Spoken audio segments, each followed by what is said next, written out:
ସ୍ୱର୍ଣ୍ଣ ପରୀର ଯାଦୁଗରୀ। ପରୀମାନଙ୍କର ସୁନ୍ଦର ଦୁନିଆରେ ଗୋଟିଏ ପରୀ ଏମିତି ବି ଥିଲା ଯାହାକୁ ଦୁନିଆର ସବୁଠୁ ସୁନ୍ଦର ପରୀ କୁହାଯାଉଥିଲା। ତାର ଗୋରା ରଙ୍ଗ, ବଡ଼ ବଡ଼ ସୁନ୍ଦର ଆଖି, ସୁନ୍ଦର ଚେହେରା ଏବଂ ସୁନ୍ଦର ଲମ୍ବା ଓ କୋମଳ କେଶ ତା ସୁନ୍ଦରତାକୁ ଆହୁରି ବଢ଼ାଉଥିଲା। ତାର ନାମ ସ୍ୱର୍ଣ୍ଣପରୀ ଥିଲା। ସେ ଗୋଟେ ଗୁଣବାନ, ବୁଦ୍ଧିମାନ ଓ ପରୋପକାରୀ ପରୀ ଥିଲା। ଥରେ ସ୍ୱର୍ଣ୍ଣପରୀ ପୃଥିବୀ ପୃଷ୍ଠରେ ବୁଲିବା ପାଇଁ ଯୋଜନା କଲା ଏବଂ ପୃଥିବୀରେ ଗୋଟେ ଜଙ୍ଗଲରେ ଓହ୍ଲେଇଲା। କିଛି ହରିଣ ଦୌଡ଼ୁଥିବାର ଦେଖିଲା। ମୟୂର ନାଚୁଥିଲେ। ଜଣେ ଶ୍ୟାମଳ ରଙ୍ଗର ଝିଅ ରତ୍ନା ଦୁଃଖୀ ହୋଇ ନଦୀରେ ଡିଆଁ ମାରିବାକୁ ଯାଉଥିଲା। ରହିଯାଅ, ଆତ୍ମହତ୍ୟା କରିବା ପାପ ଅଟେ। ମୋତେ ଅଟକାଉନି, ମୁଁ ବଞ୍ଚିବାକୁ ଚାହେଁନି। ମୋ ପାଖକୁ ଆସ, ଡର ନାହିଁ। ତୁମର କଷ୍ଟ କ'ଣ ମୋତେ କୁହ। ମୁଁ ଅନାଥ, ମୋ କକା କାକିଙ୍କ ପାଖରେ ରୁହେ।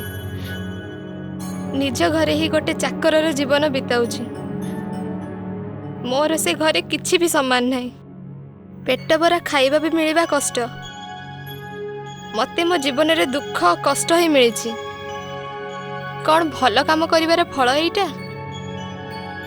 ଯିଏ ଭଲ କର୍ମ ଓ ଭଲ ବିଚାର ରଖେ ତାର ସ୍ୱପ୍ନ ଦିନେ ନା ଦିନେ ପୂରା ହୁଏ। ରତ୍ନା, ତୁମେ ଚିନ୍ତା କରନି। ହେଇ ନିଅ, ମୁଁ ଗୋଟେ ଚମତ୍କାରୀ ମୁଦି ଦେଉଛି। ଏହି ମୁଦିକୁ ଧରି ତୁମେ ଯାହା ଇଚ୍ଛା କରିବ ତାହା ପୂରା ହେବ। ଏହି ମୁଦିଟି କେବଳ ତୁମ କଥା ହିଁ ମାନିବ। ଏହାର ସବୁବେଳେ ସଦୁପଯୋଗ କରିବ। ହେଇ ଦେଖ, ମୁଁ ଯାଦୁର ବାଡ଼ି ବୁଲେଇଲି ଏବଂ ତୁମକୁ ମିଳିଲା ସୁନ୍ଦର ଚେହେରା। ଆଜି ପରଠୁ ତୁମେ ମୋତେ ଯେତେବେଳେ ବି ମନେ ପକାଇବ ମୁଁ ତୁମ ପାଖରେ ଉପସ୍ଥିତ ଥିବି। ପୁଣି ଦେଖାହବ। ରତ୍ନା ଗୋଟେ ସୁନ୍ଦରୀ ଝିଅ ହୋଇ ତା ଘରକୁ ଗଲା। ରାସ୍ତାରେ ଜଙ୍ଗଲଟିଏ ପଡ଼େ। ଚମତ୍କାରୀ ମୁଦି, ହରିଣକୁ ବଞ୍ଚାଅ ଓ ସିଂହକୁ ଘଉଡ଼ାଅ। ଏବେ ମାଙ୍କଡ଼କୁ ନଚାଅ। ହରିଣର ଜୀବନ ବଞ୍ଚିଲା। ସିଂହ ଦୌଡ଼େ ଓ ମାଙ୍କଡ଼ ନାଚିବାକୁ ଲାଗେ। ଏହାପରେ ରତ୍ନା ଘରେ ପହଞ୍ଚିଗଲା। ଆପଣ କିଏ ଓ କାହାକୁ ଖୋଜୁଛନ୍ତି? କାକି, ମୁଁ ରତ୍ନା, ମୋତେ ଭଲସେ ଦେଖ। ଆରେ, ଏ କେମିତିକା ଚମତ୍କାର! ତୁ ଏତେ ସୁନ୍ଦର କେମିତି ହେଇଗଲୁ? ଏହା ସ୍ୱର୍ଣ୍ଣପରୀର ଯାଦୁର ଚମତ୍କାର। ସ୍ୱର୍ଣ୍ଣପରୀ? ସିଏ ତତେ କୋଉଠୁ ମିଳିଲା? ନଦୀ କୂଳରେ ସିଏ ମୋତେ ଗୋଟିଏ ଯାଦୁଇ ମୁଦି ମଧ୍ୟ ଦେଲେ। ସେ ମୁଦିଟା ମୋତେ ଦେଇଦେ। କାକି, ଏ ମୁଦି କେବଳ ମୋ କଥା ହିଁ ମାନିବ। ତୁ ଆଉ ଗପ କହନି, ସେ ମୁଦିଟା ମୋତେ ଦେଇଦେ, ନହେଲେ ମାରି ମାରି ତୋ ଅବସ୍ଥା ଖରାପ କରିଦେବି। କାକି ଆଗକୁ ଯାଇ ଯେତେବେଳେ ସେ ମୁଦିକୁ ଛୁଇଁଲା ତାକୁ ବିଜୁଳିର ଝଟକା ପରି ଲାଗିଲା ଆଉ ସେ ତଳେ ପଡ଼ିଗଲା। ହେ ପ୍ରଭୁ, ମୋତେ ବଞ୍ଚାଅ।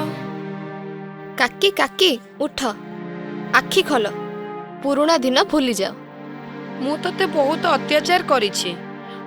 ମୋତେ କ୍ଷମା କରିଦେ ଝିଅ। ଏବେ ଯାହା ତୁ ଚାହିଁବୁ ସେୟା ହିଁ ହବ। କାକି, କାଇଦାରେ ରହିବ ତ ଫାଇଦାରେ ରହିବ। ଏ ମୁଦି ମୋତେ ଭଲ ଲୁଗା, ସୁନ୍ଦର ଗହଣା ଓ ବହୁତ ଧନ ସମ୍ପତ୍ତି ଦେଇଦିଅ।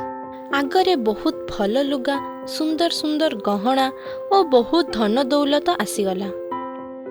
ହେ ଭଗବାନ, ଏକା ସାଙ୍ଗରେ ଏତେ ଗୁଡ଼ା ଧନ ଦୌଲତ ମୋ ଜୀବନରେ କେବେ ଦେଖିନଥିଲି। ଝିଅ, ତୁ ହିଁ ମୋର ସବୁଠୁ ଭଲ ସନ୍ତାନ। ତୁ ହିଁ ମୋର ଭଗବାନ। କାକା ବି ଆସିଗଲେ। ମୁଦି ମୋ କକାଙ୍କୁ ପୁରା ସୁସ୍ଥ କରିଦିଅ। ଆରେ ଝିଅ, ଏ ତ ବହୁତ ବଡ଼ ଚମତ୍କାର। ମୁଁ ତ ପୁଣି ଥରେ ପୁରା ସୁସ୍ଥ ହେଇଗଲି। ଦେଖ, ଯୋଉ ଝିଅକୁ ତମେ ଏତେ ହଇରାଣ କଲ ସେହି ଝିଅ ହିଁ ଆଜି ଆମ ଜୀବନ ସାର୍ଥକ କଲା।